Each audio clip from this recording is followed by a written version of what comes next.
When I talk to students and corporates about behavioral economics for the first time, they find it both cool and disturbing.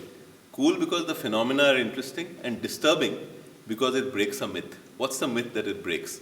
The dominant theory that we've had about how people make decisions is that people are rational. When we say that people are rational, it kind of assumes that we know exactly what we are doing. But we've always known that if you look at the real world, human beings make mistakes. Behavioral economics, put simply, is the science of how people make mistakes. Let me give you a simple example. Supposing I give you two choices. This is about a new treatment for disease. In the first choice, you are told that 200 people will definitely be saved by the treatment. In the second choice, you are told that there is a 1/3 probability that 600 people will be saved, and there is a 2/3 probability that nobody will be saved. In this case, most people will take the sure option. Now, supposing I give you a second choice. In the second choice, I tell you, the first option is 400 people will die for sure. In the second choice, I tell you, there is a 2/3 probability that 600 people will die, but there is a 1/3 probability that nobody will die. Interestingly, when it's framed in a positive frame, everybody would want to save 200 people. However, when it is framed negatively, everybody gets scared at the thought of 400 people dying. This is the first and primary tenet of behavioral economics, that the way people make decisions depends on the way those decisions are framed. And you can see it in many things. You know, when we came home from school with a mark sheet and we said we had got a certain mark, whether it be 85 or 95, in an Indian family, the first question is not 85 good, 95 good. It's what was the highest.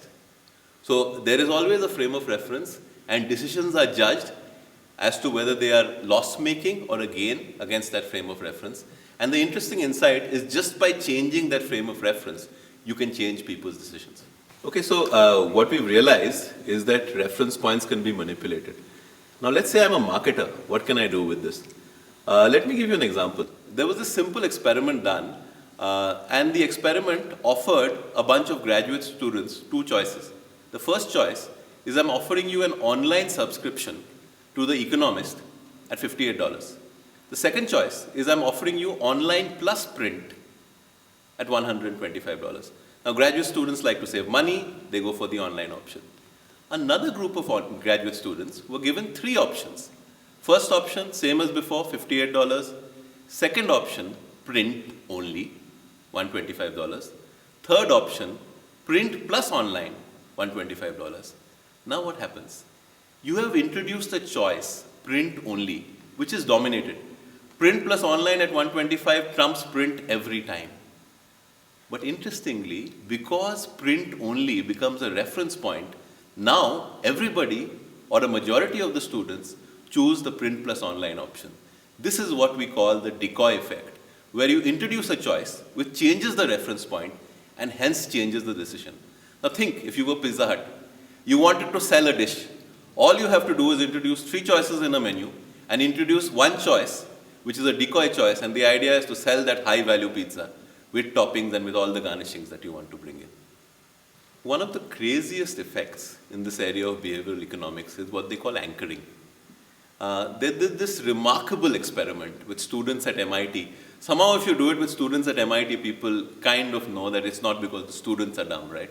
So 55 students at MIT were asked to write down the last two digits of their social security number. Then they were asked to guess prices. Now here's the funny thing. Students who had last two digits between 0 and 20, when they were asked to guess the price of a mouse, they guessed around $8. Students who had their social security number between 80 and 100 guessed $26. Now why does this happen? We all know that the last two digits of our social security number are actually pretty arbitrary. It shouldn't mean anything. But I don't know the price. And I have my social security number last two digits written and in front of me. So I start counting down. I say, how much should I adjust? So in one case, I start adjusting downwards from 20. In another case, I start adjusting downwards from 90. And that explains the difference in the result. But then a lot of people might say, okay, these are students. Does it have any practical application? Trust Steve Jobs. When the iPad was launched, there was a lot of speculation to the price. Tremendous breadth. What should we price it at? Well, if you listen to the pundits, we're going to price it at under $1,000, which is code for $999. When we set out to develop the iPad, we not only had very ambitious technical goals and user interface goals, but we had a very aggressive price goal, because we want to put this in the hands of lots of people. And just like we were able to meet or exceed our technical goals, we have met. And then Steve Jobs goes to the iPad launch and he says, what's the price going to be? And he puts up a slide with $999. Everybody's looking at it. There's a magical crash and $499 appears. $499.